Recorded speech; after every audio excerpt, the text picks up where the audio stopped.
शिरपूरजवळ भीषण अपघात. अजमेरहून परतणाऱ्या भाविकांच्या कारला ट्रकची धडक, दोघांचा जागीच मृत्यू. धुळे जिल्ह्यातील शिरपूरजवळ मुंबई-आग्रा राष्ट्रीय महामार्गावर आज सकाळी एक भीषण अपघात झाला आहे. अजमेर येथून दर्ग्याचे दर्शन घेऊन नाशिककडे परतणाऱ्या भाविकांच्या इनोव्हा कारला भरधाव ट्रकने जोरदार धडक दिली. या भीषण अपघातात 2 जणांचा जागीच मृत्यू झाला असून 4 जण गंभीर जखमी झाले आहेत. शनिवारी सकाळी सुमारे 10 वाजेच्या सुमारास मुंबई-आग्रा राष्ट्रीय महामार्गावरील शिरपूर फाट्याजवळ भारत सर्व्हिस सेंटरसमोर हा भीषण अपघात झाला.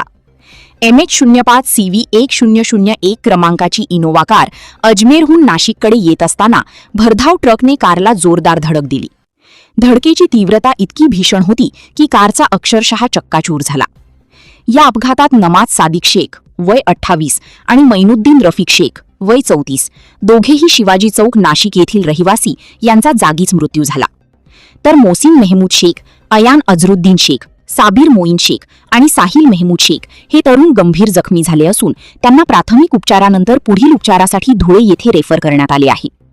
माहितीनुसार इनोव्हा कारमधील सर्व प्रवासी अजमेर येथील दर्ग्याचे दर्शन घेऊन तसेच पर्यटन करून नाशिककडे परतत होते. मात्र शिरपूरजवळ काळाने त्यांच्यावर घाला घातला.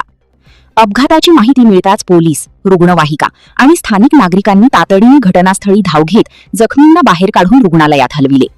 या दुर्घटनेमुळे काही काळ महामार्गावरील वाहतूकही विस्कळीत झाली होती. अपघाताचे नेमके कारण काय, ट्रक चालकाचा वेग की निष्काळजीपणा, याचा तपास पोलिसांकडून सुरू आहे. या भीषण अपघातामुळे नाशिक आणि शिरपूर परिसरात हळहळ व्यक्त होत आहे.